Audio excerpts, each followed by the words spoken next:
Good afternoon. This is Lynn Drake of Compass Commercial, and today I'm talking with Todd Fenton from the city of Royal Oak. How are you doing, Todd? Very good. Thanks for coming down.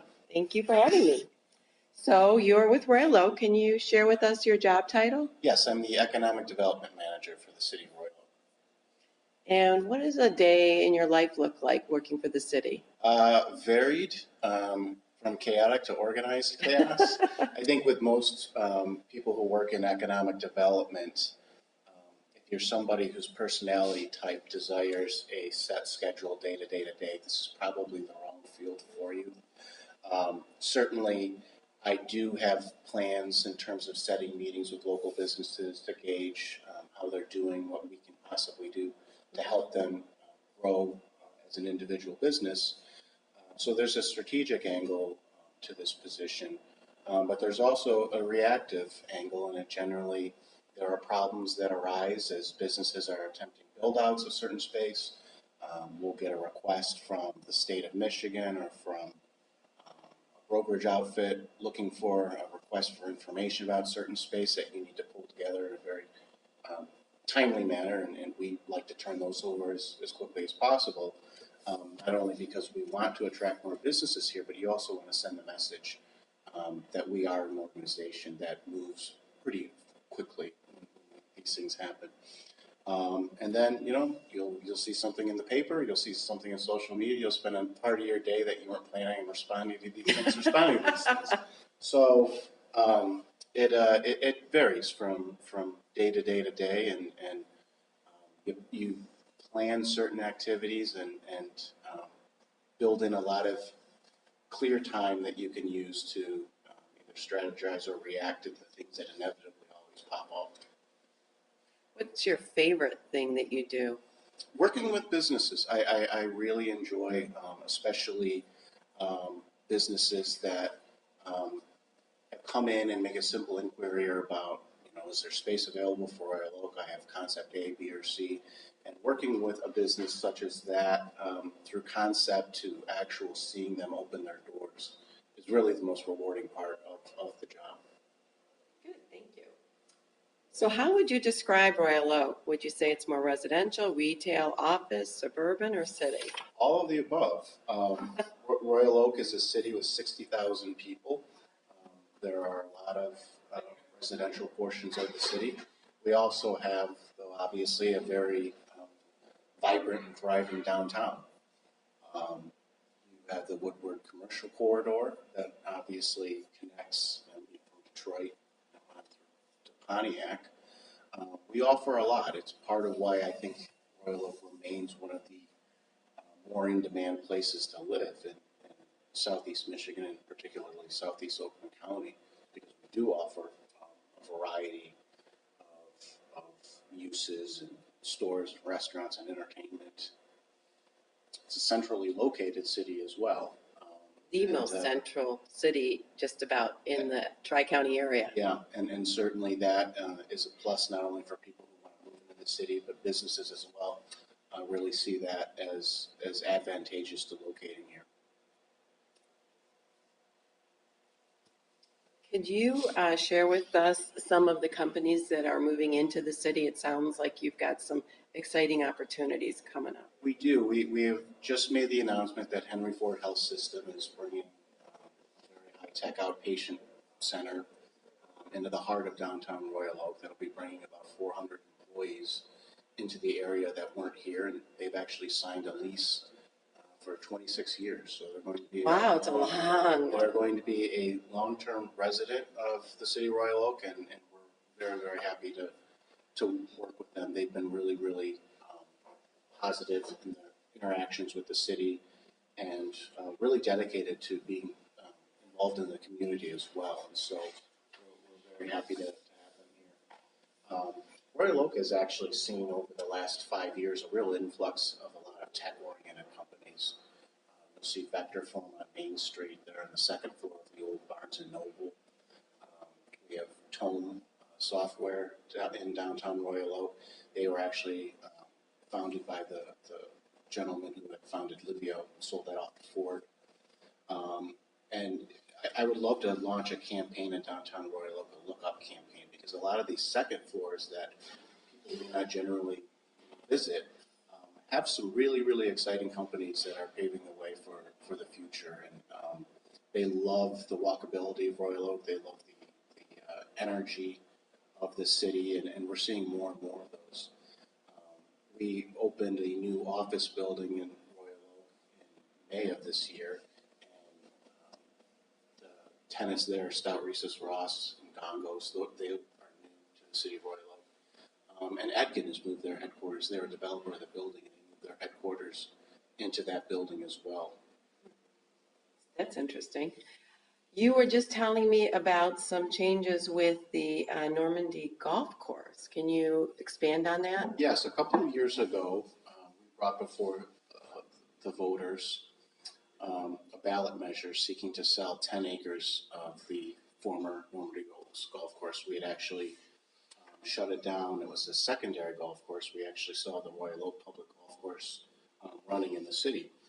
And we sold 10 acres of the 50-acre golf course to Robertson Brothers, who's currently in the middle of a residential development on the west side of that property. The proceeds from that sale we have put back into the remaining 40 acres, and we're making it the largest park in the city of Royal Oak. We spent a year and a half actually engaged with the public. We brought a firm in to conduct public engagement to really seek what you would like to see in that area. And the plan that really the public designed is what we're currently now implementing into that area. Downtown, we're getting ready to start the process of designing a downtown park, which will be the first downtown green space you have in the city in 60, 70 years. This area actually was a park at one point. We were very, very pleased with the success of the Normandy Oaks process, and we're going to start the public engagement process of the downtown park. In fact, we had a visioneering session last Saturday.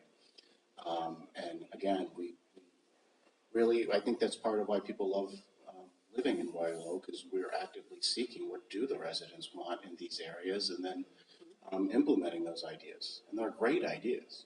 Yeah, I'm excited to see both your parks. Yes. I noticed driving here today, looks like there's a lot of new parking decks going up. We had opened a parking deck in January on Center and 2nd Street, adding over 550 spaces to downtown Royal Oak. And then the new parking deck that you're referring to is actually a 581 space parking deck. That will be open in June of next year, 2019. We have been marketing some of our public surface lots for development. And as you've seen some of those projects come up, you need to fill, you need to replace that parking. And that is how we've done that. This parking deck will actually be adjacent to where the Henry Ford Health System building will be. So that will be advantageous to anyone visiting that facility as well. Great. So what percentage of Royal Oak is built out? Is it 100?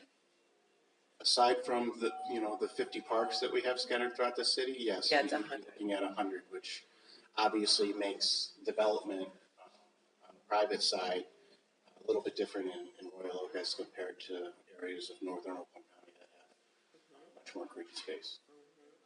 So what kind of, are people coming to you, developers coming, they're taking down neighborhoods, or they're taking down old buildings, or are they redeveloping? What do you see, or are developers trying to get in here? Obviously they are, there's a whole bunch of new buildings here. There are a lot of developers that are actively always looking in the area. As I said, there are development challenges in the fact that the city is essentially built out. So they're looking at either taking down an existing building or doing a significant renovation of an existing building. That is pretty much most of the projects that we see here, aside from, as I had said, the Royal Oak had a development goal of bringing more office users into the city. And in order to reach that goal, that is why we were willing to develop some of our surface parking lots, knowing that there really wasn't anywhere else that you could do this.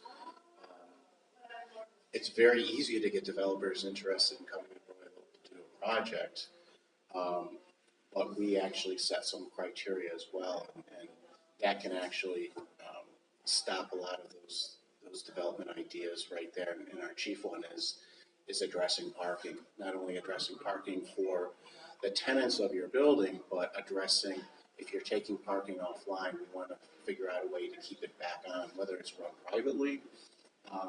That isn't an issue for us, but maintaining public access to parking in the city is a priority for us. And that has been something that we've had to negotiate with a lot of the projects that you've seen arise ground up in downtown. That's the problem in any city, just about, right? There's never enough parking, and who knows what the future is going to bring with autonomous cars. That could change everything. That's a great point. And it's certainly something that we've been monitoring, and you can see a version of the future 20 years from now where the parking decks are used as parking for the autonomous vehicles that are roaming around on their own, during the day. Waiting to be called up. Yeah. What do you see for the future of Royal Oak? We've got nearly 300,000 square feet of Class A office, either under construction or they have been announced via development agreements with the city. And so you're seeing an influx of a use that the city really hadn't had before. And our goal was to really increase our daytime population, because we see, rising tide raises all boats. We're attempting to diversify and continue to have a dynamic retail presence on the first floors of our buildings. And I think by increasing the density of our daytime operations, we'll be able to hit that goal. And there have been no shortage of companies that are looking to locate into a city like Royal Oak. It's really where all development wants to go. You see some cities that don't have a downtown are trying to build Correct. pseudo downtowns. Yes, Troy. I live in Troy. We don't really have a downtown. Yeah, and so, initially we had a goal of trying to reach 180,000 square feet of office space. We overshot that goal, and we're going to be forming a downtown task force to address, now that we've hit that goal, do we continue to move forward on that goal? Because the nightmare was always you're going to end up having speculative office buildings that people aren't coming into. The reality has been these buildings are 100% occupied before they're complete. And so the demand is certainly out there, and how aggressively we continue to pursue that, we'll see. We also have an influx of a lot of luxury apartment buildings coming into the city with the Griffith and Sing development on the 696 corridor, Service Drive, at the gateway to downtown Royal Oak.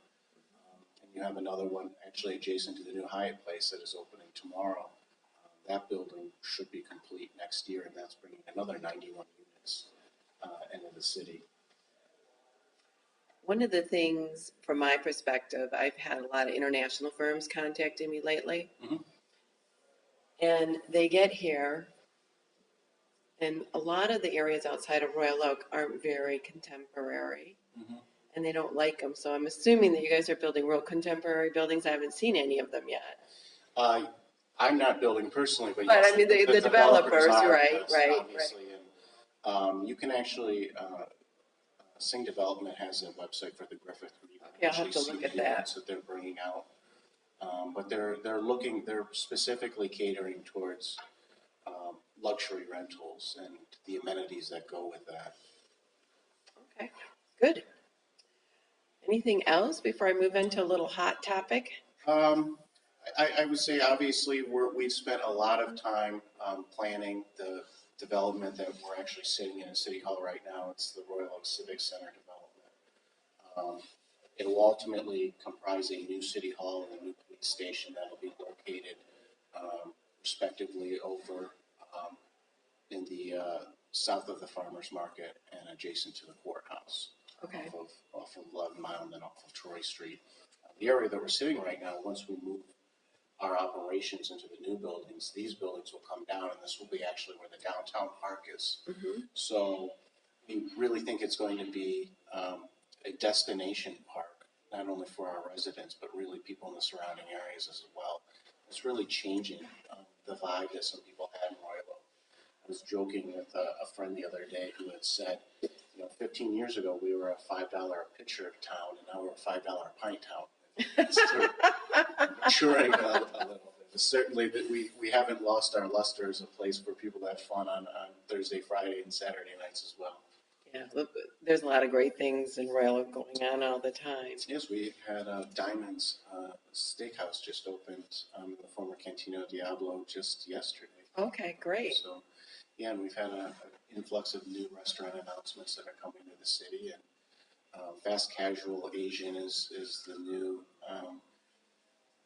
restaurant du jour in the city. I think we have 3 of them opening within the next 6 months.